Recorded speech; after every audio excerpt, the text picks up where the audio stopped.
तो चलो स्टार्ट करते हैं आज का लाइव सेशन। तो हम बात करेंगे आज के क्या होता है fundamental of computer science and हम पूरा आज देखने वाले हैं बेसिक ऑफ कंप्यूटर साइंस के बारे में कि हम सी लैंग्वेज में क्या उसका बेसिक स्ट्रक्चर होता है, उसके बाद और बहुत वेरिएबल क्या होता है, उसके डेटा टाइप्स क्या होते हैं, सी लैंग्वेज किसके ऊपर वर्क करता है। तो हम आज ये सब चीजें देखने वाले। अगर आप सब रेडी हो तो चैट बॉक्स में थम्स अप भेज दो और वीडियो को लाइक भी कर दो और अपने खास दोस्तों को भेजना ना भूले। तो हम आगे बढ़ते हैं। तो जल्दी से हम देख लेते हैं इंडेक्स। तो हम क्या क्या देखने वाले हैं आज। सबसे पहले हम देखेंगे कि एल्गोरिदम और फ्लो चार्ट क्या होता है। उसके बाद सी प्रोग्रामिंग के बारे में बात करेंगे। देन डेटा टाइप्स के बारे में बात करेंगे। उसके बाद जो सबसे इंपॉर्टेंट है वो हंगेरियन नोटेशन और उसके बाद वेरिएबल्स। तो इस सब की हमको अंडरस्टैंडिंग बेसिक नॉलेज होना बहुत ही ज्यादा जरूरी है। तो हम आगे बढ़ते हैं। जो हमारा नेक्स्ट टॉपिक है वो है सबसे इम्पोर्टेंट जो है एल्गोरिदम एंड फ्लो चार्ट। तो एल्गोरिदम क्या होता है? एल्गोरिदम कुछ नहीं, एक बस प्रोसीजर है या कह सकते हैं वो सीक्वेंस है। कोई भी सॉल्यूशन को सॉल्व करने के लिए जो स्टेप बाय सीक्वेंस लगता है उसे ही हम कहते हैं एल्गोरिदम। तो जैसे मान लो एक एग्जांपल देखते हैं। अगर मुझे बनाना है लेमन जूस तो मैं क्या स्टेप फॉलो करूंगा। तो सबसे पहले क्या करूंगा, मैं लेमन को दो पीस में कट करूंगा। उसके बाद उसको मैं स्क्वीज कर दूंगा। तो जितना भी उसका जूस होगा उसको कलेक्ट करके उसमें वाटर ऐड करके शुगर भी ऐड कर देंगे। उसके बाद स्टर करके उसको फ्रीजर में रख देंगे तो वो कूल हो जाएगा। उसके बाद हम पी लेंगे। तो ये क्या हुआ, एक स्टेप बाय स्टेप फॉलो हो गया कि मैं सबसे पहले ये करूंगा, ध्यान ये करूंगा, ध्यान ये करूंगा। तो इसे ही हम कहते हैं एल्गोरिदम।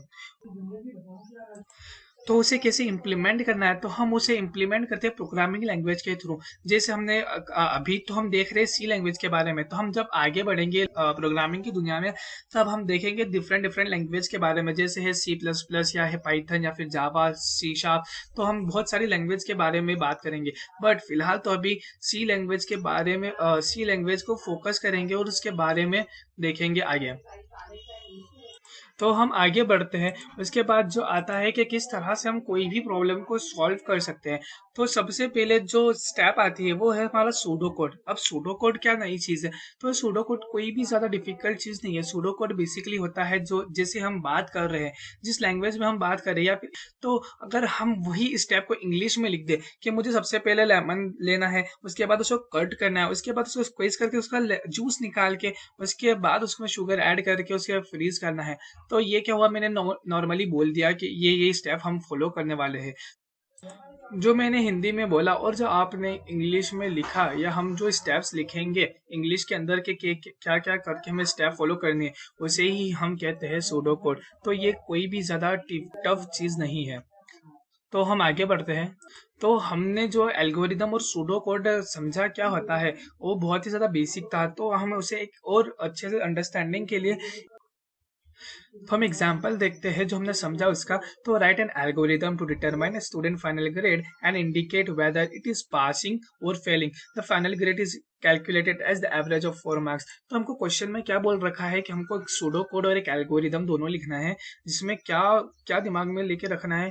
सबसे पहले तो ये चीज, इनपुट लेना है 4 मार्क्स को, है ना। उसके बाद उसे कैलकुलेट करना है एवरेज, उसका एवरेज कैलकुलेट करना है। तो हम एवरेज कैसे कैलकुलेट करेंगे, उन चार मार्क्स को सम कर देंगे और उसके बाद उसको डिवाइड कर देंगे 4 से।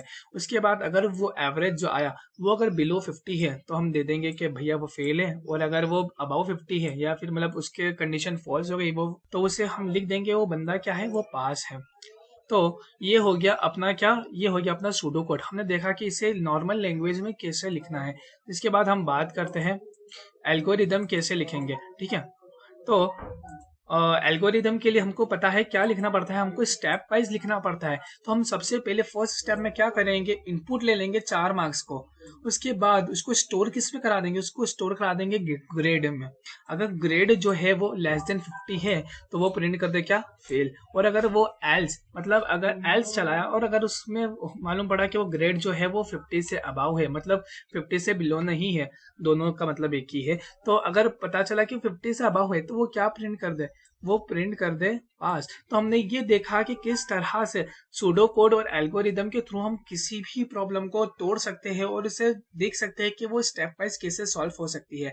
तो यहाँ ये चीज़ आई थिंक बहुत ही ज़्यादा सिंपल था और ये चीज़ आपको क्लियर भी होगी। अगर ये चीज़ क्लियर है तो जल्दी से चैट बॉक्स में थम्स अप सेंड कर दो और वीडियो को लाइक भी कर दो और कमेंट में भी लिखो यार क्या दिक्कत आ रही है, जो भी डाउट है वो आप चैट बॉक्स में लिख दो। हम कोशिश करेंगे उसे जल्दी से जल्दी सॉल्व करें और उसके बाद आपको आंसर बताएं। और अगर मज़ा आ रहा है तो वापस से मैं कह रहा हूँ कि थम्स अप सेंड करना ना भूलें। तो हम आगे बढ़ते हैं। अब हम देखते हैं फ्लो चार्ट क्या होता है। ये बहुत ही ज़्यादा ज़रूरी है, बट हम ये जितनी भी चीज़ें हैं डेटा, ये एल्गोरिदम, ये फ्लो चार्ट, तो ये अभी जो है बस इसको अंडरस्टैंड करो, इसे रट लो, थोड़ा बहुत समझ लो। ये सब कोई टफ चीज़ नहीं है, बट इसके बारे में हम आगे और बात करेंगे जब हम थर्ड सेमेस्टर में होंगे। तब हम देखेंगे कि डेटा स्ट्रक्चर क्या होता है, एल्गोरिदम क्या होता है, उसके अंदर फ्लो चार्ट का क्यों इतना ज़्यादा इंपॉर्टेंस है। और जब हमको कॉम्प्लेक्स क्वेश्चंस आएंगे तो हम उसे देखेंगे अच्छे से कि कैसे सॉल्व करा जा सकता है। तो यहाँ पे फ्लो चार्ट की बहुत ही टेक्निकल या कहे तो डिक्शनरी में जैसी लैंग्वेज दे रखी है वो लिखी है, बट हम इसे समझ लेते हैं। वैसे मैं इसे पढ़ के नहीं बताने वाला क्या लिखा है। तो फ्लो चार्ट क्या होता है? तो एक flow chart basically graphical representation है जो हमने सीक्वेंस बनाई थी, जो हमने एल्गोरिदम लिखा था उसका ही क्या है, ग्राफिकल रिप्रेजेंटेशन है। मतलब क्वेश्चन को हमने तोड़ तो दिया, एक स्टेप बाय स्टेप कैसे करना है, अब उसको अंडरस्टैंड, उसको और बेटर वे में कैसे कर सकते हैं, हम प्रोग्राम कंट्रोल को किस तरह से समझ सकते हैं, तो हम उसे रिप्रेजेंट करेंगे फ्लो चार्ट के थ्रू। एक एक चीज को, एक एक सिंबल्स को हम समझेंगे कि कैसे कैसे हम एक एक चीज को देखते हैं। तो इसमें क्या होता है कि हम बहुत सारे अलग अलग टाइप के सिंबल्स यूज करते हैं, तो वो हर एक सिंबल्स का बहुत ही ज्यादा इंपॉर्टेंस होता है। तो हम वो देखते हैं किस टाइप के सिंबल्स होते हैं। ठीक है, ठीक है। तो अब आते हैं नेक्स्ट। तो हमने देखा कि फ्लो चार्ट क्या है, फ्लो चार्ट क्या होता है, एक फ्लो चार्ट क्या होता है, ग्राफिकल रिप्रेजेंटेशन है। तो उसमें हम कुछ टाइप के जो बहुत ही ज्यादा बेसिक सिंबल्स है वो यहाँ मैंने ले रखे हैं।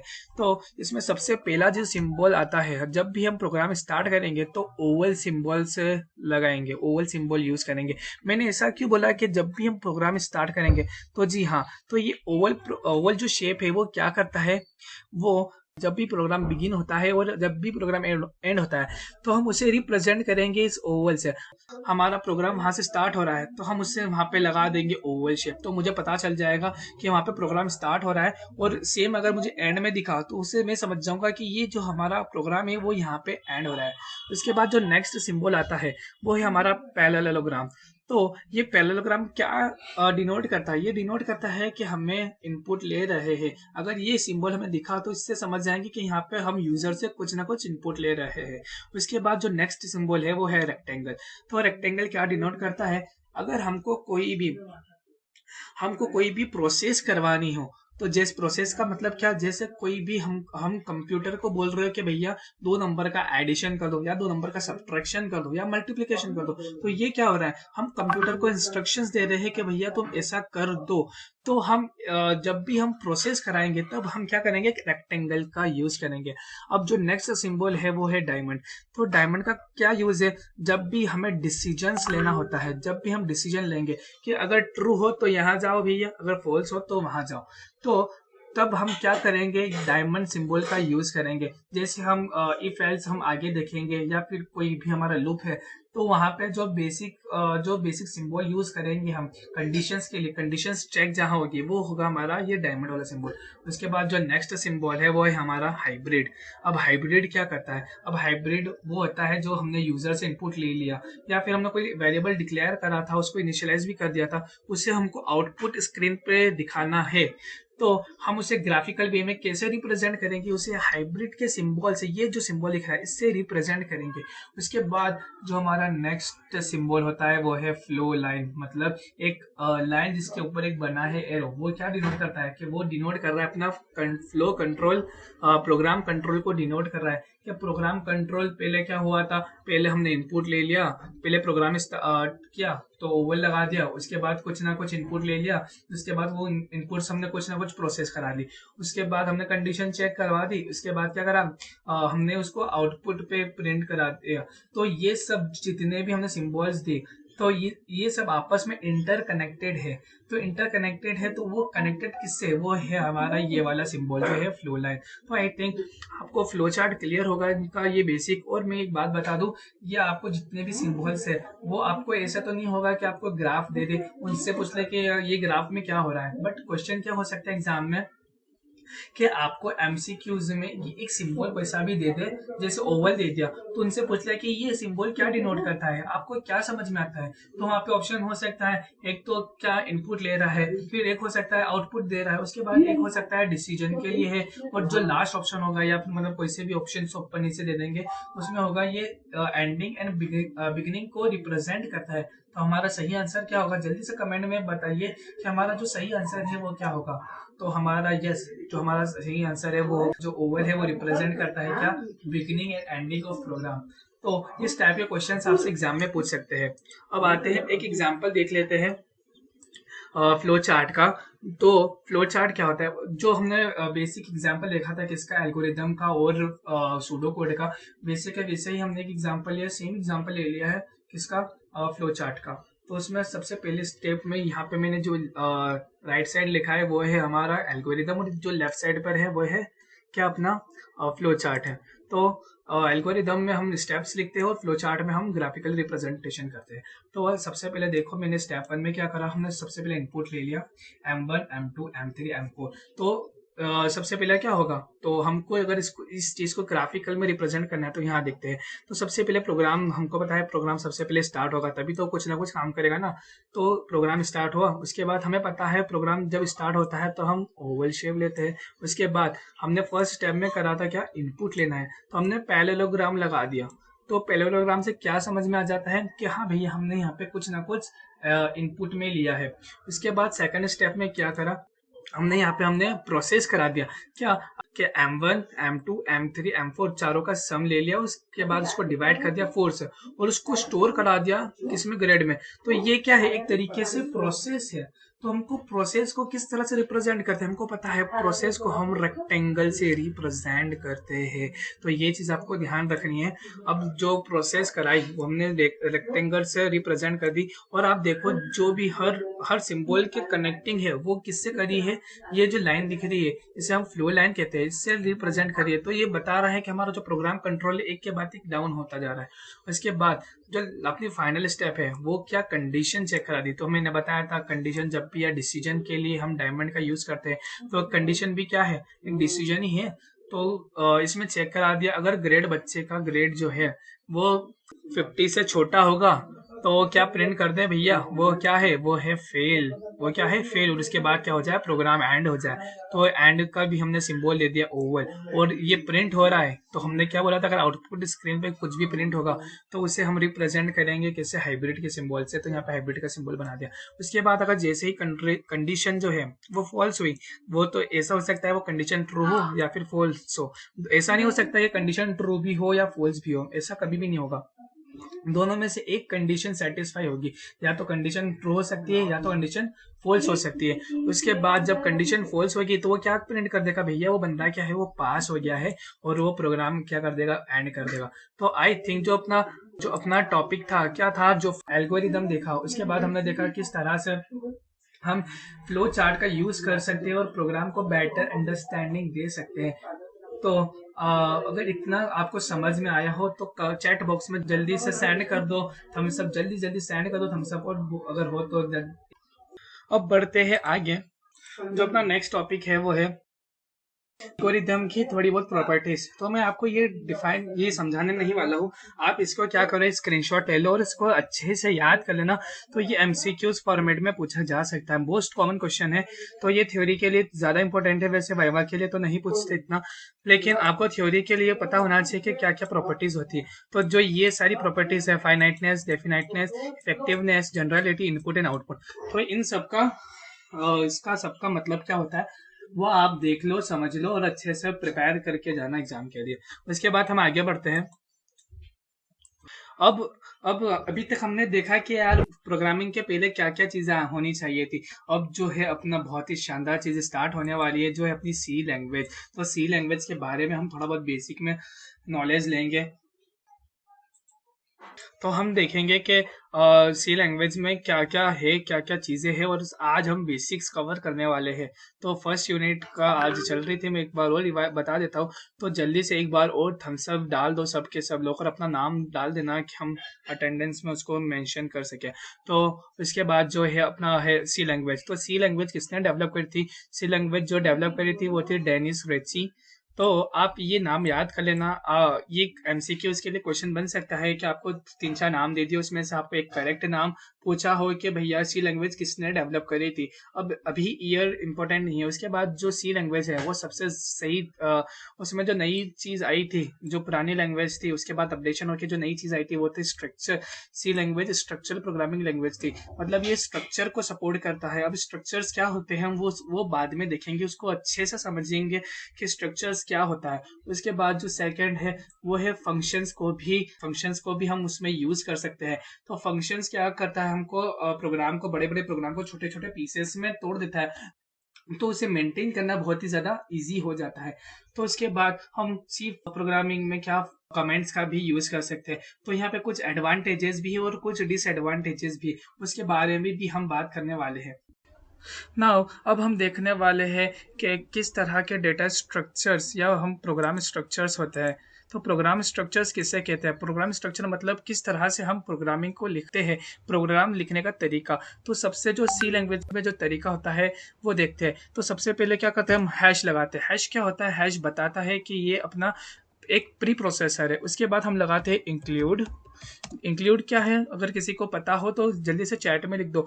तो इंक्लूड एक क्या है, क्या है, क्या है, क्या है, हाँ, तो इंक्लूड एक माइक्रो है। क्या है? मैक्रो है। तो उसका क्या काम क्या है, वो इंक्लूड कर देता है, वो फाइल को ले लेता है। कौन सी फाइल को? हेडर फाइल को। अब हेडर फाइल क्या होता है मैं बताता हूँ, पहले लिख लूँ stdio.h। अब हेडर फाइल जो होती है वो एक तरह की फाइल ही होती है जो बहुत सारे फंक्शंस को स्टोर करके रखती है। किस टाइप के फंक्शंस को? डिफरेंट टाइप्स ऑफ फंक्शंस को, जैसे प्रिंट एफ हो गया, स्कैन एफ हो गया, इस टाइप के फंक्शंस को होल्ड करके रखते हैं। और भी बहुत सारे तरीके के फंक्शंस होते हैं जो हमें सी लैंग्वेज देती है, तो जिसको हम अपने फंक्शंस में या फिर अपने मेन के अंदर यूज कर सकते हैं। ठीक है, उसके बाद हम लिखते हैं इंटीजर, या वॉइड भी टाइप का मेन ले सकते हैं, वॉइड मैन। चलो अभी इंटीजर ले लेते हैं, इंट मैन। अब इंट मैन क्या चीज़ है? अब हमने बताया था कि बहुत सारे जो हेडर फाइल होती है उसके अंदर बहुत सारे फंक्शंस होते हैं। तो ये इंट मैन भी एक तरीका का फंक्शन है जो बताता है कि प्रोग्राम भैया यहाँ से स्टार्ट हो रहा है। जब भी कंपाइलर प्रोग्राम को रीड करेगा तब वो फर्स्ट लाइन जो रीड करेगा वो क्या होगी? ये होगी वो इंट मैन। तो इंट मैन को देख के ही वो बोलेगा कि हाँ भैया यहाँ से कुछ ना कुछ स्टार्ट हो रहा है। इसके अंदर आप कुछ भी स्टेटमेंट्स दे सकते हो, डिफरेंट टाइप्स ऑफ स्टेटमेंट दे सकते हो, डिफरेंट कमांड्स दे सकते हो, डिफरेंट इंस्ट्रक्शंस प्रोग्राम को दे सकते हो। अगर इतना समझ में आया हो तो जल्दी से चैट बॉक्स में थम्स अप दे दो भैया, थम्स अप दे दो। चलो ठीक है। अब हम देखते हैं कि जो सी प्रोग्रामिंग है उसमें हम कमेंट कैसे दे सकते हैं। तो कमेंट्स दो टाइप के होते हैं। सबसे पहले एक लाइन कमेंट, अगर सिर्फ एक लाइन को कमेंट करना हो तो वो, और उसके बाद मल्टीपल लाइन कमेंट। अगर मान लो मुझे कुछ, जैसे ये अपना प्रोग्राम है, मुझे लिखना है this is programming structure, structure. ठीक है, अगर मुझे इस लाइन को कमेंट करना है तो मैं क्या करूंगा, इसके आगे 2 स्लैश लगा दूंगा। तो जब भी कंपाइलर इस प्रोग्राम को रीड करेगा तो इस लाइन को वो रीड नहीं करेगा, इसको स्किप कर देगा और इसके आगे जो भी स्टेटमेंट है उसको रीड करना स्टार्ट कर देगा। अब अगर मुझे मल्टीपल लाइन कमेंट करना हो, मान लो अगर सेम थिंग को मुझे लिखना है बट 2 लाइन में, अभी तो 1 लाइन में लिख दिया, अगर मुझे 2 लाइन में लिखना होता और उसको कमेंट भी करना हो तो कैसे करेंगे? एक सिंगल स्लैश लगाएंगे, उसके बाद सिंगल एस्ट्रिक लगा देंगे और इसके अंदर कुछ भी लिख दो, दिस इज प्रोग्रामिंग में कुछ भी लिख दो। ठीक है, उसके बाद मैंने लिखा hello to the world, hello to the world, VORLD। ठीक है, उसके बाद मैंने क्या कर, एक स्टार लगाया, उसके बाद क्लोज कर दिया। मतलब जो ये लाइन लिखी है तो कंपाइलर इस लाइन को रीड नहीं करेगा, इसके अलावा जो भी है वो पढ़ देगा। और ये जो है इसके पहले जो हमने करा था वो क्या था? वो सिंगल लाइन कमेंट था, और जो हमने अभी करा वो क्या है? डबल लाइन कमेंट है। अब हमने कमेंट देख लिया क्या होता है, अब बेसिक स्ट्रक्चर देख लिया प्रोग्रामिंग का क्या होता है, ठीक है। अब हम देखेंगे कि वेरिएबल्स क्या होते हैं। हमें पता है वेरिएबल्स क्या होता है। वेरिएबल वो होते हैं जिसकी वैल्यू जो होती है वो बार बार चेंज होती रहती है, या चेंज हो सकती है, या उसकी वैल्यू हम बार बार चेंज कर सकते हैं अपने हिसाब से। तो यहाँ पे भी प्रोग्रामिंग में भी वेरिएबल का सेम काम है। वेरिएबल वो होता है जिसकी वैल्यू को हम बार बार चेंज कर सकते हैं और उसके अंदर कुछ ना कुछ वैल्यू स्टोर करा सकते हैं। फॉर एग्जांपल जो बेसिक सिंटैक्स होता है, तो सबसे पहले हम लिखते हैं डेटा टाइप, वो किस टाइप की वैल्यू को स्टोर करा है, तो हमको मेंशन कराना पड़ेगा ना कि वो भैया क्या चीज़ स्टोर कर रहा है, तो कि डेटा टाइप मेंशन करनी पड़ेगी। उसके बाद वेरिएबल का नेम, तो अभी मैं मान लो वेरिएबल का नेम दे देता हूँ, चल एक्स दे देता हूँ। तो उसके बाद टर्मिनेट, जो मैंने ये सिंबल लगाया है इसे हम कहते हैं सेमीकोलन, और इसे हम प्रोग्रामिंग में कहते हैं टर्मिनेटर। तो ये इसका काम क्या है, ये लाइन को क्या कर देता है, टर्मिनेट कर देता है। क्या कर देता है, लाइन को टर्मिनेट करता है। मतलब ये बता देता है कि यहाँ पे जो लाइन है वो क्या हो गई है, खत्म हो गई है, इसके आगे कोई और लाइन नहीं है। सिंगल लाइन की बात कर रहा हूँ, नीचे प्रोग्राम हो सकता है, इसके नीचे भी मैं 2-3 स्टेटमेंट लिख सकता हूँ। ऐसे मान लो मुझे अगर एक और वेरिएबल लेना था इंट वाई, तो मैं लिख सकता हूँ। तो टर्मिनेटर क्या करता है, सिंगल लाइन को टर्मिनेट करने का काम करता है, वो मल्टीपल लाइंस को टर्मिनेट नहीं करता, ठीक है। और जो अपना ब्रैकेट है, ब्रैकेट भी एक टर्मिनेटर ही है। वो बताते हैं कि जो अपना प्रोग्राम है वो इस ब्रैकेट के अंदर है, जो भी हमने लिखा है इस ब्रैकेट के अंदर ही है, उसके बाहर जो भी होगा वो उसे वो रीड नहीं करेगा, ठीक है। अब हमने देख लिया वेरिएबल क्या होता है। अब हम देखते हैं कि डेटा टाइप्स क्या होते हैं। जो हमने अभी देखा था ना इंटीजर टाइप का डेटा टाइप, तो उस टाइप के ये डेटा टाइप्स होते क्या है भाई, हम अब इसे देखते हैं, ठीक है। अब मैंने यहाँ पे एक फ्लो चार्ट बनाया है, या फिर कह सकते हो मैंने लिया है। इसको अगर आप समझ गए एक बार, तो मतलब समझो कि आप सब कुछ समझ गए। डेटा टाइप को आपने रट लिया, आपने घोल के पी लिया। तो डेटा टाइप होते क्या है, डेटा टाइप सबसे पहले 3 टाइप के होते हैं। मैंने बता देता हूँ डेटा टाइप होते क्या है। डेटा टाइप वो होते हैं, अगर हमने किसी भी वेरिएबल को लिया है तो बताएगा डेटा टाइप कि वो वेरिएबल किस टाइप की वैल्यू को स्टोर करने वाला है। अगर वो इंटीजर टाइप का डेटा टाइप है तो मतलब वो इंटीजर वैल्यू को ही स्टोर करने वाला है। अगर वो कैरेक्टर टाइप है, कैरेक्टर मतलब ABCD या अल्फाबेट बोल दो, तो वो इस अल्फाबेट को ही स्टोर करने वाला है। समझ रहे हो। तो डेटा टाइप ये चीज बताता है हमको कि भैया कि जो तुमने वेरिएबल लिया है वो किस टाइप का है। ये चीज क्लियर हुई कि नहीं। अगर हो गई हो तो जल्दी से चैट बॉक्स में थम्स अप दे दो भैया, तो अब हम आगे बढ़ते हैं। जल्दी से थम्स अप दे दो। ओके ठीक है, आगे बढ़ते हैं। तो इसके बाद जो हमारे डेटा टाइप होते हैं वो 3 कैटेगरी में बाइफर्गरेट हो जाते हैं। सबसे पहली कैटेगरी जो होती है वो होती है प्राइमरी डेटा टाइप। उसके बाद होती है ड्राइव्ड, जो ये रही। उसके बाद जो होती है वो होती है यूजर डिफाइंड डेटा टाइप। अब प्राइमरी क्या होती है, प्राइमरी को हम बहुत सी बार बेसिक भी बोल देते हैं, उसके बाद हम फंडामेंटल भी बोल देते हैं। बट समझने की बात है, प्राइमरी जो है वो अपनी बेसिक है, मतलब इसको मजबूत करना है, ये सबसे ज़्यादा काम में आने वाली है। उसके बाद ड्राइव्ड जो है, जो हमारे यूज़ के हिसाब से जो बनी है उसे हम ड्राइव कहेंगे, और यूज़र डिफाइन के यूज़र के लिए, यूज़र के बेटरमेंट के लिए जो बनी है उसे हम यूज़र डिफाइन कहते देंगे। तो अब अच्छे से देखते हैं। अब इंटीजर, अब सबसे पहले बात करते हैं इंटीजर टाइप की। अब इंटीजर टाइप क्या होता है, इंटीजर टाइप डेटा टाइप वो होता है जो सिर्फ और सिर्फ इंटीजर वैल्यू को ही स्टोर कर सकेगा। उसके अलावा कोई भी वैल्यू आए तो वो क्या कर देगा, उसको इंटीजर में कन्वर्ट कर देगा। अगर मैंने कैरेक्टर वैल्यू दी तो वो क्या कर देगा, उसको कैरेक्टर को इंटीजर में कन्वर्ट कर देगा। अगर फ्लोट वैल्यू दी तो वो फ्लोट वैल्यू को इंटीजर में कन्वर्ट कर देगा। तो ये हो गया इंटीजर। तो इंटीजर क्या होता है, जैसे मैंने बोला 1 हो गया, फिर हो गया 2 हो गया 3, तो इस टाइप के नंबर्स को हम बोलते हैं इंटीजर, जिसमें कोई भी डेसिमल ना हो। अब इसकी रेंज वगैरह होती है, इसकी साइज वगैरह होती है, वो मैं आगे बताता हूँ। पहले हम ये बेसिक्स देख लेते हैं। उसके बाद जो सेकंड प्राइमरी या बेसिक टाइप होता है वो होता है कैरेक्टर। कैरेक्टर बोले तो जो ए हो गया, फिर बी, फिर सी, फिर डी, ई, एफ, जी, ऐसे कर करके के जो डिफरेंट अल्फाबेट्स अपने पास मौजूद है उनको कहते हैं कैरेक्टर। या फिर कोई एक सेंटेंस, फ्रेम ऑफ सेंटेंस हो गया तो उसे हम कहते हैं स्ट्रिंग, बट वो कैरेक्टर के अंदर ही आ जाता है, ठीक है। तो सेकंड टाइप हो गया हमारा कैरेक्टर। तो आई थिंक कैरेक्टर भी क्लियर होगा। अब होता है फ्लोट। अब फ्लोट किस टाइप की वैल्यू को स्टोर करता है, फ्लोट जो होता है, फ्लोट वो डेसिमल वैल्यूज को स्टोर करता है, वो भी प्रिसिशन के साथ के पॉइंट के बाद 6 वैल्यू को प्रिंट करना है कि 10 वैल्यू को प्रिंट करना है कि 2 वैल्यू को प्रिंट करना है कि 3 वैल्यू को प्रिंट करना है, तो ये कौन डिसाइड करता है कि डेसिमल के अंदर क्या चीज़ होना चाहिए? तो वो हमारा देखेगा कौन? Float data type. उसके बाद आखिरी होता है वॉइड डेटा टाइप। तो वॉइड क्या होता है भैया? वॉइड कोई वेरिएबल नहीं होता। क्यों नहीं होता? क्योंकि वॉइड का मतलब ही क्या होता है? कुछ भी नहीं। तो वेरिएबल के अंदर कुछ भी नहीं स्टोर कराएंगे तो मतलब ही क्या है वेरिएबल लेने का? तो इसलिए वॉइड टाइप का कोई वेरिएबल नहीं होता, लेकिन हम वॉइड टाइप का फंक्शन बना सकते हैं। अब वो कैसे बनाते हैं, फंक्शंस वगैरह की बात अलग है, तब जब हम पढ़ेंगे फंक्शन तब उसको देखेंगे, ठीक है। उसके बाद आ जाते हैं ड्राइव्ड डेटा टाइप पर। अब ड्राइव्ड डेटा टाइप कितने टाइप के होते हैं? 2 टाइप के होते हैं बॉस। पहला होता है एक अरे, वो सेकंड होता है पॉइंटर। अब अरे भी हम देखेंगे आगे, इसके बारे में भी अच्छे से लेक्चर लेंगे और पॉइंटर के बारे में भी अच्छे से लेक्चर लेने वाले हैं। तो अरे जो होता है वो क्या करता है? वेरिएबल जैसा ही होता है, वो मल्टीपल वैल्यूज को स्टोर कर सकता है। और पॉइंटर जो होता है, वो पॉइंटर क्या करता है? पॉइंट करता है वेरिएबल को। वो चीज़ बहुत सारी डीप में नॉलेज है, वो हम आगे देखेंगे, ठीक है। इसके बारे में ज़्यादा ध्यान नहीं देते, बट अब ये ध्यान रखना कि ड्राइव के 2 टाइप्स होते हैं। एक होता है अरे और एक होता है पॉइंटर। ये एमसीक्यूज पॉइंट ऑफ व्यू से बहुत ही ज़्यादा इंपॉर्टेंट क्वेश्चन बनता है बॉस, ठीक है। उसके बाद जो अपना लास्ट टाइप होता है वो होता है यूजर डिफाइंड डेटा टाइप। इसके अंदर 3 टाइप होता है, एन्यूमरेटेड, टाइप डेफ और स्ट्रक्चर, है ना। तो एन्यूमरेटेड, टाइप डेफ और स्ट्रक्चर, ये जो भी है हम इसके बारे में बहुत ज़्यादा अच्छे से बात करने वाले हैं। तो एन्यूमरेटेड में सबके बारे में थोड़ा थोड़ा बता देता हूँ। स्ट्रक्चर तो हम डिटेल में पढ़ेंगे, एन्यूमरेटेड और टाइप डेफ अभी इसी वीडियो में कवर कर लेंगे। अब एन्यूमरेटेड का क्या काम है? एन्यूमरेटेड क्या करता है? एक साथ मल्टीपल कॉन्स्टेंट्स को डिक्लेयर कर देता है। वेरिएबल क्या होता है? वेरिएबल की वैल्यू फिक्स होती है, बट एन्यूमरेटेड के ऐसा नहीं है। कॉन्स्टेंट समझ रहे हो? जिसकी value throughout the program constant रहने वाली है बॉस। मतलब अगर एक बार उसकी वैल्यू दे दी तो उसके बाद उसकी वैल्यू चेंज नहीं होगी, ठीक है। उसके बाद टाइप डेफ।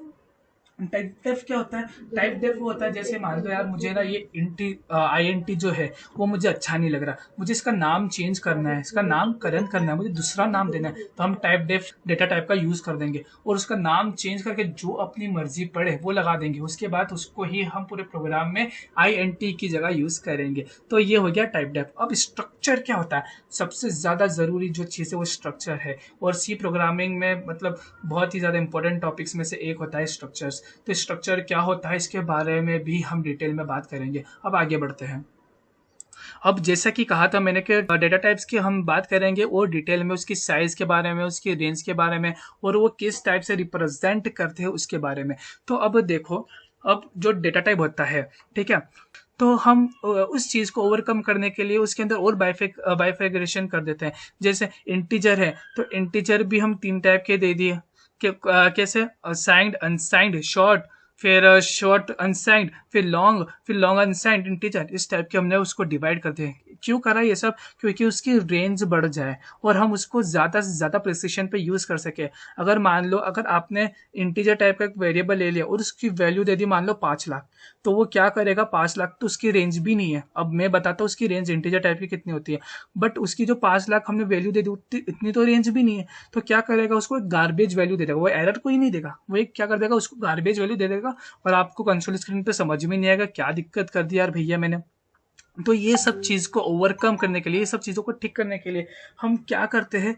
हम रेंज को एक बार देख लेते हैं कि वो कितनी रेंज के अंदर वर्क करता है, हम उसको कहाँ से कहाँ तक वैल्यू दे देते हैं। तो मैं इसको ज़्यादा डीप में नहीं ले जाऊँगा। जो अपने सबसे ज़्यादा खास होती है, जो उसकी सबसे ज़्यादा यूज़ होती है, वही सिर्फ फंडामेंटल या प्राइमरी डेटा टाइप को मैं बताने वाला हूँ। तो सबसे पहले जो होता है अपना होता है इंटीजर। तो इंट बोलूँ या साइंड इंट बोलूँ, दोनों का मतलब सेम है, दोनों का मतलब क्या है? सेम टू सेम है। उसकी रेंज आप बॉस बहुत अच्छे से फिट कर लेना दिमाग में। उसकी रेंज होती है -32,000 से लेकर -32,768 से लेकर +32,767 तक की होती है। समझ लेना, अगर इससे ज्यादा वैल्यू दोगे, इंटीजर टाइप के सैंक्ट की बात कर रहा हूँ मैं, है ना, लॉन्ग वगैरह की बात नहीं कर रहा, तो वो क्या कर देगा? उसको गार्बेज वैल्यू दे देगा। वो बहुत सी बार वार्निंग भी दे देता है कंपाइलर, वो डिपेंड करता है कंपाइलर टू कंपाइलर। अब उसकी साइज की बात करते हैं तो बहुत सी बार क्या होता है, जो साइज होती है वो कंपाइलर डिपेंडेंट होती है। सिर्फ इंटीजर टाइप की बात कर रहा हूँ ना, वो कंपाइलर डिपेंडेंट होती है। बहुत सी बार वो 2 बाइट का भी हो जाता है, बहुत सी बार 4 बाइट भी ले लेता है। मैं क्या कह रहा हूँ, वो कंपाइलर डिपेंडेंट होती है। इंटीजर मैंने याद कर लिया है भैया हमेशा ये 2 बाइट का ही होगा, नहीं नहीं नहीं नहीं नहीं, नहीं। वो 4 बाइट का भी हो सकता है, बट वो किस पे डिपेंड कर रहा है? वो कंपाइलर पे डिपेंड कर रहा है, वो वर्किंग मशीन पे डिपेंड कर रहा है, वो अब जो सबसे ज़्यादा काम की चीज़ है वो है उसका फॉर्मेट स्पेसिफायर। बहुत से लोग इसे डेटा स्पेसिफायर भी कहते हैं, बट आपको कंफ्यूज नहीं आता। तो इसे क्या है कहते हैं, फॉर्मेट स्पेसिफायर, जो बताता है, क्या बताता है कि ये जो हमने इंटीजर टाइप का वेरिएबल लिया है इसको कैसे हम शॉर्टकट में लिख सकते हैं। बार बार हम बता तो नहीं सकते कि वेरिएबल इस टाइप का है, ये इस टाइप की वैल्यू को स्टोर करेगा। तो हम क्या करते हैं, फॉर्मेट स्पेसिफायर जो बताएगा कि हाँ भैया जो हमने वेरिएबल लिया है वो इस टाइप का था। तो हम इंटीजर के लिए यूज करते हैं परसेंटेज डी। हम क्या यूज करते हैं, परसेंटेज डी। उसके बाद जो है नेक्स्ट अपना जो सबसे इम्पोर्टेंट है वो है क्या है, फ्लोट टाइप का। अब इसकी रेंज देख लो बॉस कितनी बड़ी है, 3.4, वो भी माइनस के अंदर, -3.4 इंटू ई टू दावर 38, मतलब 10 to the power 38 से लेकर plus of 3.4 into 10 to the power 38, sorry 38, इतनी बड़ी रेंज है इसकी। तो ये सोच लो कितने सारे वैल्यूज को स्टोर कर सकता है इतनी बड़ी रेंज के अंदर। नहीं, वैल्यू तो एक ही स्टोर करेगा, बट उसकी जो साइज होगी वो बहुत ज़्यादा बड़ी हो सकती है। तो इसकी अगर साइज देख लें तो ये 4 बाइट भी होती है, और है ना। और उसके बाद उसका डेटा स्पेसिफायर या फॉर्मेट स्पेसिफायर से कहते हैं वो होता है परसेंटेज एफ। जब भी मैं फ्लोट यूज़ करूंगा तो मुझे परसेंटेज एफ ही लगाना है, ठीक है। इसका परसेंटेज एफ की अगर दूसरा लगा दिया तो ये सारी गड़बड़ हो जाएगी, ठीक है। उसके बाद जो नेक्स्ट होता है वो होता है कैरेक्टर टाइप। अरे भैया कैरेक्टर टाइप कहाँ गया, ये रहा ये रहा ये रहा। तो कैरेक्टर टाइप ये रहा। तो कैरेक्टर टाइप की जो साइज होती है अभी दो है, सैंक्ड भी होता है, अनसैंक्ड भी होता है। अभी हम कैरेक्टर में तो माइनस के अंदर जाए तो मतलब नहीं है रेंज, तो हम प्लस वाली देख लेते हैं। तो इसकी रेंज जो थी 0 से 255 की रेंज तक हो सकती है इसकी रेंज, ठीक है। अब ये मेमोरी के अंदर 1 बाइट की स्टोरेज खाता है, बहुत सस्ता बच्चा है, बहुत प्यारा है, छोटे से में मान जाता है। उसके बाद अगर इसको फॉर्मेट स्पेसिफायर लगाना है तो हमेशा याद रखना परसेंटेज सी से लगाएंगे, ठीक है, परसेंटेज सी। अब ये तीन डेटा टाइप की बात की। सबसे पहले इंटीजर टाइप की, उसके बाद फ्लोट टाइप की, उसके बाद कैरेक्टर टाइप की। तो तीनों के आपकी साइज दिमाग में होनी चाहिए, उसके बाद उसकी रेंज दिमाग में होनी चाहिए, उसके बाद किस टाइप के फॉर्मेट स्पेसिफायर तीनों में यूज करते हैं वो होने चाहिए। उसके बाद बहुत सारे होते हैं, डबल होता है, लॉन्ग डबल होता है, शॉर्ट इंट, अनसैंक्ड इंट, इन सब के बारे में अभी बताना इतना जरूरी नहीं है, ठीक है। और आप अगर चाहो तो इसका स्क्रीनशॉट ले लो और आप इसको सेव कर लेना कि एग्जाम पॉइंट ऑफ व्यू से बहुत ही ज़्यादा इंपॉर्टेंट रहता है। कभी भी साइज पूछ सकते हैं, बट एक चीज़ ध्यान रखना कि इंटीजर टाइप की जो साइज होती है, मतलब कितने बाइट स्टोर करेगा, वो डिपेंड करता है किस पे, कि कौन सा टाइप का कंपाइलर यूज़ करा है या किस टाइप का सिस्टम उसके पास है, ठीक है। अब आगे बढ़ते हैं। तो हम अब बहुत हमने बात कर ली, अब एक छोटा सा एग्जांपल देखते हैं। एक सबसे पहला हम प्रोग्राम बनाते हैं सी लैंग्वेज के लिए, ठीक है। तो अभी मैं पैंट का यूज़ कर रहा हूँ, आप अपने कंपाइलर में यूज़ करना, अभी मेरे पास अभी सोर्स नहीं है तो मैं अभी पैंट का ही यूज़ कर रहा हूँ। तो आप इसे बना सकते हो अगर चाहो तो। अच्छा चलो ठीक है, मैं इसको ऑनलाइन कंपाइलर पे बना देता हूँ। सो आई थिंक आपको ये स्क्रीन विजिबल होगी। तो इसे पहले हटा देते हैं सब कुछ, उसके बाद हम अपना खुद का प्रोग्राम बनाते हैं। सबसे पहले क्या लिखेंगे, मैंने बताया था कि हैश लगाएंगे, ये क्या होता है, प्री प्रोसेसर होता है। उसके बाद माइक्रो लगा देंगे, माइक्रो क्या होता है वो मैं बताऊंगा। उसके बाद हम हेडर फाइल को इंक्लूड करेंगे जिसका एक्सटेंशन क्या होता है, .h होता है। उसके बाद उसको दे देंगे क्या, stdio हमने एस तो पहले ही लगा दिया था, चलो ठीक है। उसके बाद हम लिखते हैं इंट मेन। अब इसके अंदर ब्रैकेट लगा दिए मैंने, और इसको टर्मिनेट मत कर देना भैया, आने तो रीड ही नहीं करेगा वो। तो चलो, इसके बाद मैंने ये बेसिक स्ट्रक्चर तो लिख लिया। अब सबसे पहला प्रोग्राम, यार हर कोई हेलो वर्ल्ड वाला ही बनाते हैं, तो हम भी हेलो वर्ल्ड वाला ही बना देते हैं। तो हेलो वर्ल्ड में क्या करते हैं, सबसे पहले हमने बताया था कि या नहीं बता दो, ठीक है, अभी देख लेना कि हम कंसोल स्क्रीन पे कैसे प्रिंट कर सकते हैं, कैसे उसे लिख सकते हैं। तो हम एक फंक्शन का यूज़ करते हैं, क्या होता है वो फंक्शन, प्रिंट एफ होता है, और उसके अंदर हम आर्ग्यूमेंट्स देते हैं। अब आर्ग्यूमेंट्स क्या होता है, आर्ग्यूमेंट्स वो होता है जब भी फंक्शन के अंदर कुछ वैल्यू डालते हैं। फंक्शन के अंदर मतलब जब हम फंक्शन को डिफाइन करते हैं, उसके अंदर जब वैल्यू डालते हैं उससे हम कहते हैं आर्ग्यूमेंट। और पैरामीटर्स क्या होता है ये हम बताएंगे जब हम फंक्शंस पढ़ेंगे। तो अभी आर्ग्यूमेंट डालते हैं, तो इसका आर्ग्यूमेंट क्या है। अब मैं जब भी ये दो जैसे डबल कोट के अंदर जो भी लिखूंगा मैं, तो वो क्या होगा, वो एज इट इज मतलब एज इट इज वो प्रिंट हो जाएगा किस पे, कंसोल स्क्रीन पे, मतलब आउटपुट स्क्रीन पे वो एज इट इज प्रिंट हो जाएगा। तो ये चीज़ क्लियर हुई आपको, ठीक है। तो प्रिंट एफ लिखा मैंने और यहाँ पे लिख दिया हेलो भैया जी वर्ल्ड, हेलो भैया वर्ल्ड, WORLD, ठीक है। अब यहाँ पे मैंने लगा दिया /n, slash slash slash slash slash, ये मिल गया स्लैश एन। अब स्लैश एन से एक चीज़ ध्यान रखना, स्लैश एन जो लगाते हैं वो लाइन चेंज के लिए लगाते हैं। अभी तो मैं एक ही लाइन लिख रहा हूँ तो मुझे कोई दिक्कत नहीं है, बट अगर मुझे मल्टीपल लाइन्स लिखूँ तब इसकी बहुत ज़्यादा नीड पड़ती है, नहीं तो सब एक साथ एक ही लाइन में प्रिंट हो जाएगा आउटपुट स्क्रीन पे। तो स्लैश एन मैंने बता दिया क्यों लगाया था, ठीक है। तो अब इसे हम रन भी कर देते हैं भैया, हमने लिख तो लिया, सब कुछ कर लिया, अब ये चल भी रहा है कि नहीं, तो इसे हम रन कर देते हैं। तो इसे मैंने कर दिया रन, एंड देखो बिल्कुल सही आउटपुट आ रहा है, हेलो भैया वर्ड। तो हमने देखा कि हम कैसे प्रोग्राम बना सकते हैं, और ये था बेसिक स्ट्रक्चर। अब हम क्या करेंगे, अब हर बार ऐसे बच्चों बच्चों से एग्जांपल्स नहीं लेंगे, अब हम बहुत सारे एडवांस लेवल तक जाने वाले हैं, अब आगे पढ़ेंगे, बहुत सारी चीज़ें नई नई आएगी, तो उसके लिए रेडी रहना, ठीक है। अब हम क्या करेंगे नेक्स्ट, तो अब हम देखते हैं कि वेरिएबल्स क्या होता है। अभी तक हमने देखा वेरिएबल्स, हमने वेरिएबल्स की बेसिक डेफिनेशन देखी थी। वेरिएबल्स क्या करता है भैया, वो वेरिएबल्स कोई किसी ना किसी वैल्यू को स्टोर करता है, ये तो बात तो क्लियर है सबको। तो इंटीजर टाइप का वेरिएबल होगा तो किस टाइप की वैल्यू को स्टोर करेगा, जल्दी से कमेंट में बता दो, मैं बहुत देर से बोले जा रहा हूँ, मुझे अभी तक कोई भी रिस्पॉन्स नहीं दे रहा है, तो मुझे ना थम्स अप भी दे दो और कमेंट में बता दो कि इंटीजर टाइप का वेरिएबल किस टाइप की वैल्यू को स्टोर करता है, जल्दी से बता दो, जल्दी से बता दो, ठीक है।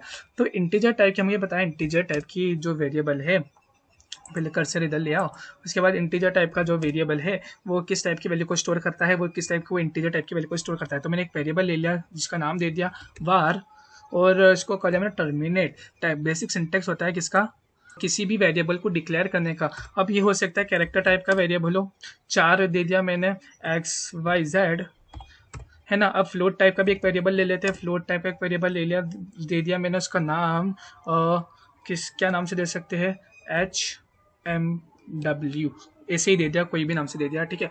तो एक एग्जांपल के तौर पे मैं ले रहा था, तो 3 वेरिएबल ले ली, एक इंटीजर टाइप का वेरिएबल जो हमें पता है किस टाइप की वैल्यू को स्टोर करता है, वो कमेंट बॉक्स में आपने बता दिया, वो इंटीजर टाइप की वैल्यू को स्टोर करता है। अब आपने क्या करा, कैरेक्टर टाइप का वेरिएबल ले लिया, वो कैरेक्टर टाइप की वैल्यू, और फ्लोट टाइप का वेरिएबल जो फ्लोट टाइप की वैल्यू को स्टोर करता है। सही है, यहाँ तक तो बढ़िया।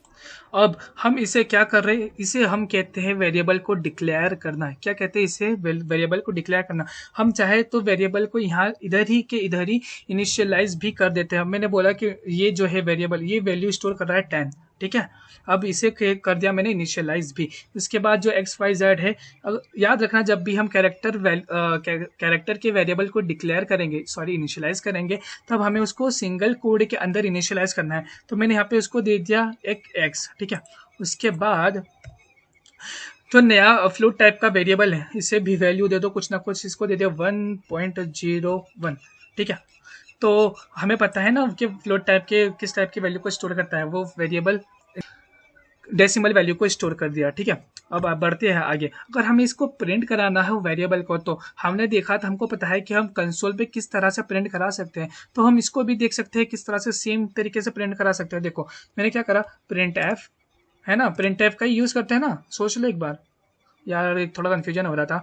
अच्छा चलो ठीक है, अब तुम बता दो कि हम प्रिंट एफ का यूज़ करेंगे कि स्कैन एफ का यूज़ करेंगे, ठीक है। स्कैन एफ का यूज़ हम क्यों करते हैं, वेरिएबल की वैल्यू को लेने के लिए। कंफ्यूज नहीं होना अपने को, वेरिएबल की वैल्यू जब लेना हो रन टाइम पे, किसी भी चीज़ की वैल्यू को हम लेना हो रन टाइम पे, तो हम स्कैन एफ करते हैं, और प्रिंट कराना हो, मतलब आउटपुट स्क्रीन पे दिखाना हो, तब हम प्रिंट एफ का यूज़ करेंगे। अब मुझे क्या करना है, डबल कोट। अब मुझे पता है, अब सबसे पहले मुझे किसकी वैल्यू प्रिंट करानी है, अब इंटीजर टाइप की वैल्यू को प्रिंट करानी है, तो इसके लिए हमको क्या नई चीज़ लगानी पड़ेगी इसके अंदर, वो है क्या, %d। अब ये क्या चीज़ है, मुझे कोई बताएगा, जल्दी से बता दो ये क्या चीज़ है, %d मैंने क्यों लगाया और क्या चीज़ है, और अगर ये नहीं लगाता तो ये काम होता, ये प्रिंट करता मुझे, तो ये सब चीज़ मुझे कमेंट बॉक्स में बता दो। तो एक सेकंड में रुक जाता हूँ, आप जल्दी से लिख दो, ठीक है, जल्दी सा, ठीक है। चलो अब मैं आगे बढ़ता हूँ। तो मैंने क्या करा, प्रिंट एफ में %d लगा दिया। %d एक अपना फॉर्मेट स्पेसिफायर है जो बताएगा कि ये वैल्यू जो वेरिएबल है वो किस टाइप का है, इसने किस टाइप की वैल्यू को स्टोर करके रखा है। और अब जो कोमा के बाद में लिखूंगा, मतलब क्या, वेरिएबल का नेम, तो वो क्या करेगा, जो वेरिएबल है, जो वेरिएबल की वैल्यू है अपने पास अभी फिलहाल में कितनी है, 10 है, वो उठा के कॉपी कर देगा किस में, जो इस जगह है %d में।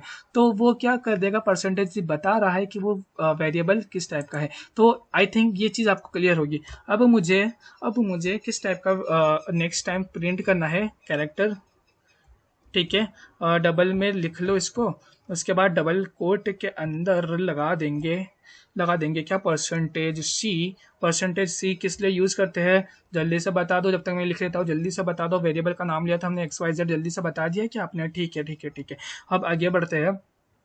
हम परसेंटेज सी यूज़ करते हैं कैरेक्टर टाइप के वेरिएबल को यूज़ करने के लिए। हम परसेंटेज सी डेटा स्पेसिफायर यूज़ करते हैं, ठीक है। अब वेरिएबल का नाम था XYZ, तो क्या होगा, जो XYZ की वैल्यू है, मतलब ये कैरेक्टर है, वो उठा के प्रिंट कर देगा कहाँ पे, परसेंटेज सी की जगह पे।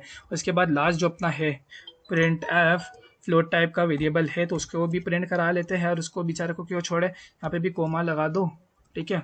उसके बाद इधर लिखते हैं, क्या लिखना है मुझे बता दो। चलो अब तो बता दो जल्दी से, अब इतनी देर से मैं बोल रहा था, अब बता दो क्या लिखते हैं यहाँ पे। तो यहाँ पे परसेंटेज में क्या लिखूँ, परसेंटेज के, फ्लोट के लिए परसेंटेज के यूज़ होता है, नहीं नहीं नहीं नहीं, फिर कौन सा, चलो ठीक है, परसेंट, अब तुमने बता दिया तो मैं लिखता हूँ परसेंटेज एफ। उसके बाद परसेंटेज एफ लिख लिया। उसके बाद यहाँ पे क्या लिखाता है, यहाँ लिखाता है क्या, वेरिएबल का नेम, तो HMW लिख दिया, जो हमने वेरिएबल का नेम दिया था। अब इससे होगा क्या, अब देखो मैंने एक चीज़ क्या करी है यहाँ पे अगर मैं इसको रन करूंगा तो पूरा का पूरा कोड एक ही लाइन में प्रिंट हो जाएगा। पूरा का पूरा कोड क्या हो जाएगा, एक ही लाइन में प्रिंट हो जाएगा। तो अगर इससे मुझे चलो इसको रन करके देख लेते हैं, इसका करा रन, ठीक है। तो जल्दी से हाँ, तो देखो अब अभी क्या हुआ, तीनों के तीनों वेरिएबल की जो वैल्यूज थी वो एक ही लाइन में प्रिंट होगी। अब पता ही नहीं चल रहा कि कौन सा इंटीजर था, कौन सा फ्लोट था, और कौन सा कैरेक्टर था, ठीक है। तो समझ में ही नहीं आ रहा, पूरा एक लाइन में प्रिंट हो गया। इसलिए हम क्या करते हैं, %n का यूज़ करते हैं। किसका, /n का, सॉरी यहाँ पे पहले सेलेक्ट कर लूँ किधर लिखना है मुझे। तो /n लगा दो सब जगह, /n यहाँ पे भी। अरे यार ये क्या चीज़ है, अरे यार कंट्रोल Z, ये क्या हो रहा है। उसके बाद नीचे भी लगा दो, ठीक है, /n। अब इसका जादू देखना, अभी इसका क्या देखना, जादू देखना, जादू क्या होगा। अब यहाँ पे भी लगा दो /n, ठीक है। अब इसे एक बार कर देते जल्दी से रन, हो जा जल्दी से, ठीक है, हो गया, बस हो गया। अरे अरे ये क्या दिक्कत आ रही है, सिर्फ फ्लोट वैल्यू को ही प्रिंट कर रहा है, फुल स्क्रीन पे कर। अच्छा, उसकी साइज थोड़ी छोटी पड़ रही थी। तो आप देख सकते हो तीनों वेरिएबल की वैल्यू एक एक लाइन में आ रही है। तो सबसे पहले 10, उसके बाद x, उसके बाद 1.001।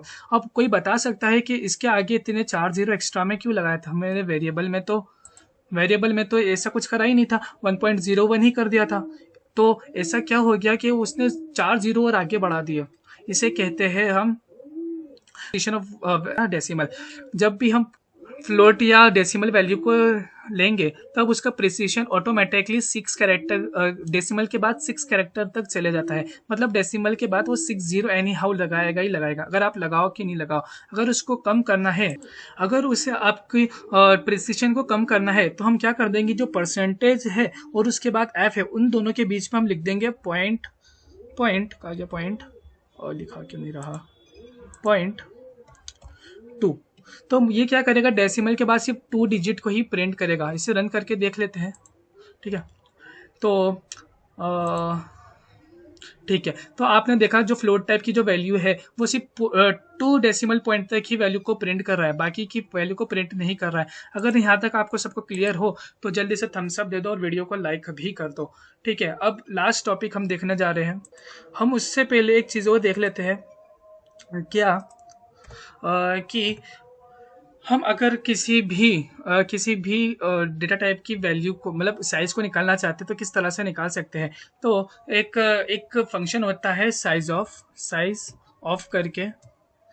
अगर इसके अंदर कोई भी वैल्यू को पास करेंगे, मतलब इंटीजर टाइप की वैल्यू को पास कर दी मैंने, है ना, इंटीजर डेटा टाइप है, ये लिख दिया, तो ये क्या रिटर्न करता है, ये रिटर्न करता है एक इंटीजर टाइप की वैल्यू। और वो जो वैल्यू है वो क्या होगी, साइज ऑफ इंट होगी, क्या मतलब वो कंपाइलर कितनी साइज है। तो हम इसे एक बार एक और वेरिएबल ले लेते हैं, उसका नाम दे देते हैं, इंटीजर टाइप का वेरिएबल ले लेते हैं, उसका नाम दे देते हैं साइज, ठीक है। और इसको कर देते हैं ऐसा। उसके बाद मैंने अभी क्या बोला कि जो ये फंक्शन है वो रिटर्न करता है इंटीजर टाइप की वैल्यू, तो इसके अंदर मैंने साइज के अंदर स्टोर करा दिया, ठीक है। अब मुझे इसको प्रिंट कराना है, तो मैं इधर लिख दूंगा प्रिंट एफ। मैं थोड़ा जल्दी जल्दी कर रहा हूँ क्योंकि ये सब थोड़ा बेसिक है, ये पढ़ चुके हैं। उसके बाद %d, और मैंने सीधा साइज को प्रिंट करा दिया, ठीक है। अब इसे एक बार रन कर देते हैं। तो इसे हम रन कर देते हैं, अब रन करके देखते हैं। तो मैंने इसे रन कर दिया। उसके बाद यहाँ देखो, यहाँ क्या प्रिंट हुआ नेक्स्ट लाइन में 4। मतलब जो अपना इंटीजर टाइप का जो इंटीजर डेटा टाइप है उसकी इस कंपाइलर के लिए जो साइज है वो है 4 बाइट है। वो कितने बाइट ले रहा है, वो 4 बाइट ले रहा है। तो अगर हम चाहे तो किसी भी डेटा टाइप की साइज निकाल सकते हैं साइजो फंक्शन को यूज करके, और उसके अंदर जो आर्ग्यूमेंट होगा वो क्या दे देंगे। यहाँ पे मैंने लिख दिया 4 कैरेक्टर, मतलब कैरेक्टर टाइप का डेटा टाइप है। अगर इसके रन करूंगा तो कैरेक्टर टाइप की मुझे वैल्यू आ जाएगी। तो आई थिंक इतना आपको क्लियर होगा कि साइज ऑफ फंक्शन क्या करता है। अब आगे अब हम एक और नया डेटा टाइप देखने जा रहे हैं जिसका नाम है enum, मतलब इन्यूमरेशन enum, जिसका नाम है क्या, enum। इसको हम मेन की बॉडी के बाहर भी डिफाइन कर सकते हैं और अंदर भी कर सकते हैं, ऐसा कोई इशू नहीं है, ठीक है। enum तो दे दिया, इसका कुछ नाम देना पड़ता है। जैसे मैंने दे दिया अभी वीक, और WEEK वीक मतलब हफ्ते। उसके अंदर ऐसे इसका बेसिक सिंटेक्स, इसको एक बार देख लेना, कुछ ज़्यादा टफ नहीं है। इसके अंदर मैंने दे दिया Monday comma Tuesday for Tuesday comma Wednesday comma Thursday, ठीक है, comma Thursday comma Thursday, then Friday, then Saturday and then Sunday. तो ये क्या कर देगा इनम, तो क्या कर देगा, इससे पहले टर्मिनेट भी कर देते हैं। तो क्या कर देगा, एक वीक इनम बना लिया जिसका नाम क्या है वीक, और उसके अंदर ये सब लिख दिया। तो ये जो भी है ये ना फिक्स्ड कांस्टेंट है। क्या है ये, फिक्स्ड कांस्टेंट है, जिसकी जो वैल्यूज है वो इनम खुद ही दे देगा लाइन से। मतलब जो मंडे है उसको 0, ट्यूसडे को 1, वेडनेसडे को 2, थर्सडे को 3, एंड ऐसे करके उसकी वैल्यू को इंक्रीमेंट करता जाएगा। तो हमने क्या करा, एक कांस्टेंट की एक सीरीज बना दी जिसकी वैल्यूज क्या है, एक एक से इंक्रीमेंट होती जा रही है। मतलब हमेशा स्टार्ट होगा 0 से। अगर मैं चाहता हूँ कि मंडे को 1 दिन है तो इसको दे दूं मैं ऐसा करके 1, तो इसकी वैल्यू क्या हो गई 1। तो उसके बाद ट्यूसडे की वैल्यू इंक्रीमेंट हो जाएगी 1 से। तो मतलब ट्यूसडे की जो वैल्यू आ जाएगी, मतलब ट्यूसडे भी एक कांस्टेंट है, और उसकी वैल्यू हो जाएगी 2। उसके बाद वेडनेसडे की 3। अब इसको यूज कैसे करते हैं प्रोग्राम में। अब मैंने इनम नाम का वो तो बना दिया, क्या इनम इन्यूमरेशन का एक वेरिएबल बना दिया। तो अब यहाँ पे भी बना देते इनम, और उसके बाद वीक, उसके बाद डे।